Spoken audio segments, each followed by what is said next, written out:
Rob Kendall with Tyler Bless, the head coach of the Plainfield Quakers. Coach, another week, another big win. You got to be real pleased with how your team went on the road. Another dominating performance. Yeah, very pleased, very happy, and proud of our team for going 1-0 this week, and looking forward to doing it again here in about 6 days. So, yeah, overall great week. Got a good JV win yesterday afternoon by our guys versus Perry Meridian, and obviously we're victorious on Friday night at their place. So let's talk about the problem you've got now, which is you got some guy who scores 5 touchdowns in a game, and he might not have been the MVP. I mean, this dual-headed running back attack is incredible. Yeah, we ran the ball 51 times on Friday for 345 yards. Really, two of those guys were main focus of Luke Starnes with 22 carries for 213 and Weston Wyrick for 17 for 133 with his 5 scores. So a lot of people do, extraordinary things. I think a lot of it starts up front with our offensive line.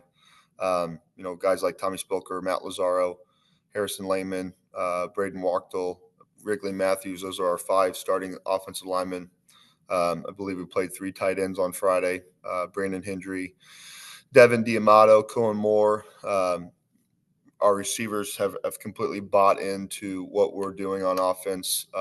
Their overall demeanor is fantastic. So fantastic in terms of putting the team first and what we need to do. Guys like Ryan Garver, Ethan Ellis, Mason Beers, Mason Monday, and then obviously our quarterback Bryce, and then those 2 running backs that I mentioned earlier. Not many people know this, but that last touchdown that Weston scored, would say the call was meant for the ball to go to Luke, and Luke, being the type of person he is, knew that if Weston scored, it would have tied the school record. So they basically just switched spots. Luke blocked for him.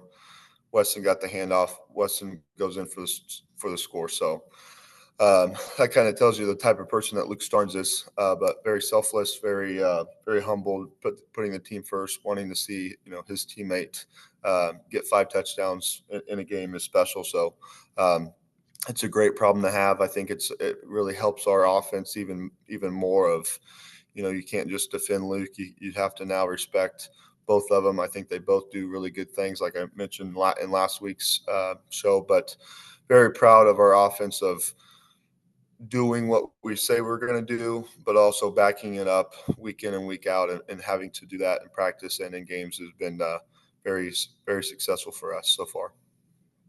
So it's something in football or any sport when you basically tell the other team, hey, here's what we're going to do. Here's how we're going to do it. We don't think you can stop us. And that's kind of what you guys have done with this running attack, which is you've said from the preseason show, we're going to run the ball. We're going to run it often. We're not going to really, surprise anybody. And we think we're good enough that we can do it. And man, coach, I'll tell you what, through 4 games, you have done it every single game. Yeah, I mean, so far so good. We did pass the ball the very first play of the game on Friday for, I believe, it was 2 yards.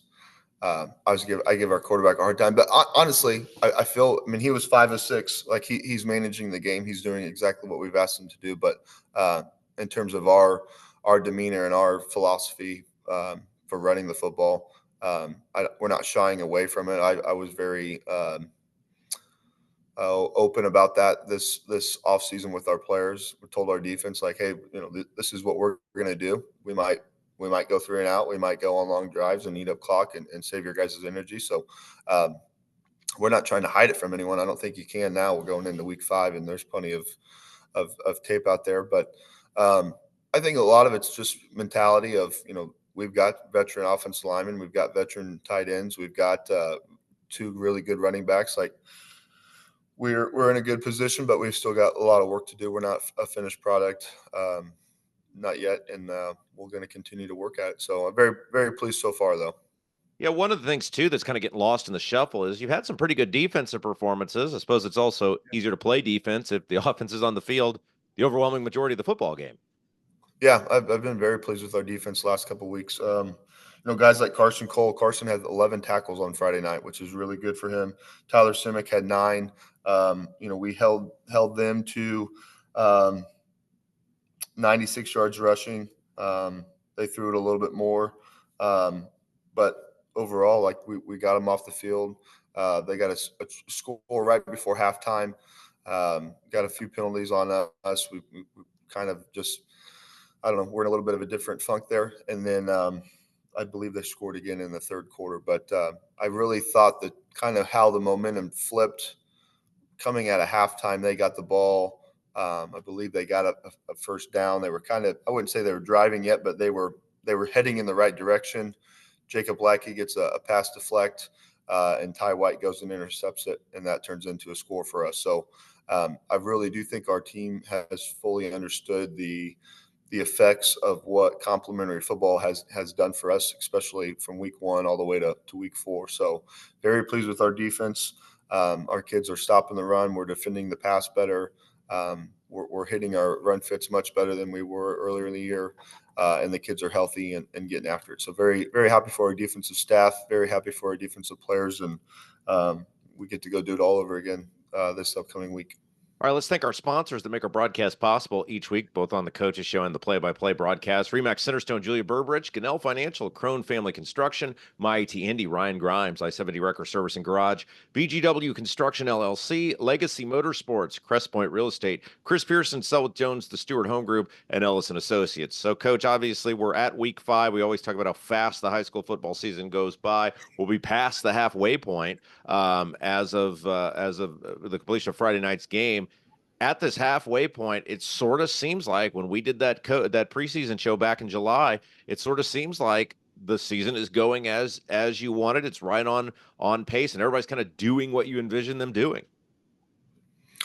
Yeah, I mean, I think I may have mentioned it last week, but like our expectations to win every football game. I mean, if we're not doing that as coaches to get that mindset to our players, then we're not doing our job correctly. So I don't want to sound arrogant or overconfident, but like if you don't have a winning mindset, you're not going to win football games.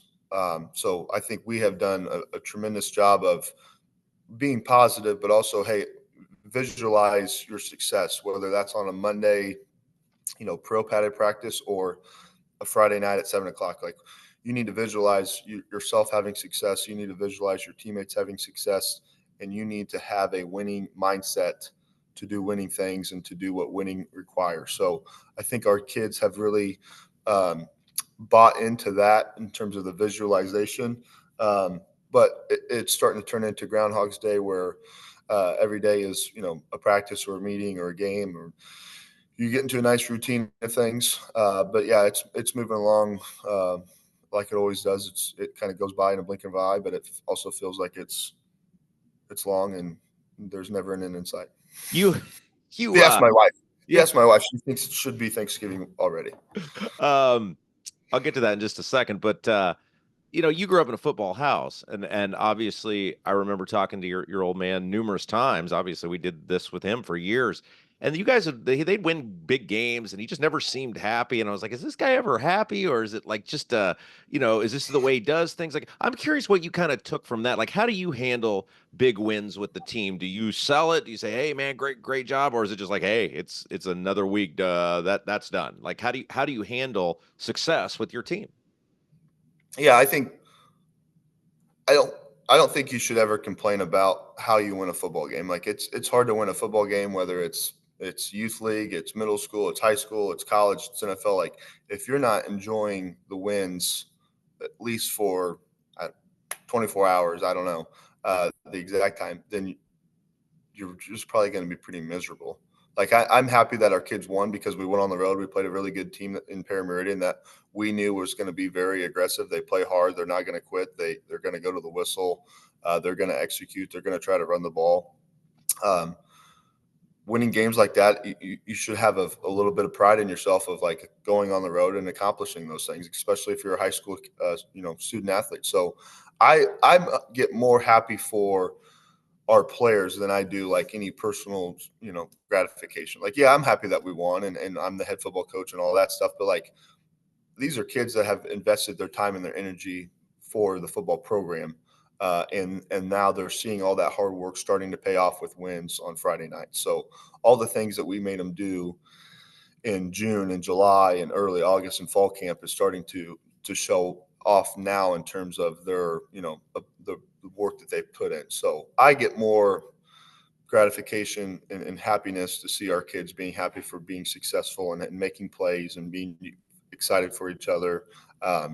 Yes, I'm happy that our staff works our tail off and we're getting wins, but a lot of this is more driven for a bigger picture of, why we are coaching, because, we want to see young men get into adulthood and take the things they've learned from football and use it for the rest of their life. So I think that hopefully that answers your question, but Very a well. little bit of all over the place. Well, very good. You're a football coach. You're allowed to be wherever you want to be. It's your show.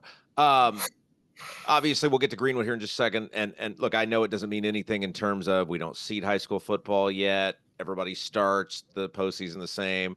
You got to be aware, though, you're the number one ranked team in 5A. Yeah, we are, but we're also number 9 in the coaches poll. So I think both polls are rat poison, and somebody's got to do it. So it's something to talk about on this show that 7 people watch. So it's rat poison. That's a very good coach's answer. Very good. Um, uh, by the way, your old man was number one several times too. Do you guys like at the family dinners on Saturdays and Sundays? Do you say, "Hey, we're number one. We're number one now too"? Honestly, God, no, we've never. My father is not a bragging type of person. I maybe am a little bit more than he is, but I would never brag that to him. I've got a long way to go before I can start to mention anything around him with all of his accomplishments. So, All right. um, Well, let's talk about Greenwood. So you're back on the road, back-to-back road games. And Greenwood is always, we used to always say with Coach Woodard, they've always got like 2 or 3 what we call dudes, like just very large individuals who move people around on both sides of the ball. What do the Woodmen bring to the table? yeah, they got a win on Friday at Mooresville, so they're 2-2 on the season. They're 1-1 in conference play. They are now running the football. They're bringing in extra offensive linemen. They're running power. They're running counter. They're running pin and pull. They've got a dude in the backfield that's a really solid player. He's a big individual that runs the ball with authority. So our defense is going to have to stop the run. Defensively, our offense versus their defense. Obviously we're going to run the ball as well. Hopefully it will be a game about an hour and a half, and we'll get out of there with a win. But they've done a lot of really good things in these 4 weeks. Even though they're 2-2, they've got some stuff that we're going to have to prepare for, especially with the personnel that they have and what they bring into the field. So another week of just worrying about ourselves and what we can control, and with our attitude and our effort and executing on Friday night. But always enjoy going over to their place and going 1-0. Uh, One of the things I wanted to touch on, we try to end the show each week talking a little bit about people or things that are behind the scenes that make the program what it is. Don't get a lot of exposure. You mentioned your wife, and I've been doing this for 20 plus years now. I started when I was 7, so I was very lucky. I started very, very young. And I'm always amazed from the first time I started covering high school football for a season, length of a season, how much sacrifice families make, particularly wives of coaches. And I know last year we did one of the shows we talked about this, but I think it's pertinent, man. I mean, like the sacrifices family make are incredible. Yeah, I mean it's a big reason on why I can do what I do, because of the sacrifices that she makes. We have 2 young boys. They're 5 and 2, and they're wild banshees. But she does a tremendous job of allowing me to chase my dream of being a high school coach and doing the things that I've done and seen my own parents do. But a lot of coaches in Indiana and in football across the world, their wives are making huge sacrifices for them to chase their dreams. So I'm very fortunate that I have a loving and caring wife that supports me. But a lot of people are doing that as well. So a lot of behind the scenes. I see our kids, early in the morning. I see them late at night. But those are the sacrifices that we make, and I don't always want to say we're okay with it, but they understand the why of it. I think they're a little young to really know the big picture of kind of how things go. But being a father now and doing all that as a kid and seeing my dad do it for my whole entire life, I've got a probably different perspective on it all. But yeah, very fortunate to do what I do, and a big thanks to that goes to my wife. All right, well, let's get a big win on Friday night, Coach. We'll pass the halfway point of the season. Let's get to 5-0, and we'll look forward to talking to you next Monday, hopefully about a big win against Greenwood. Absolutely. Thanks, Rob. Have a good week.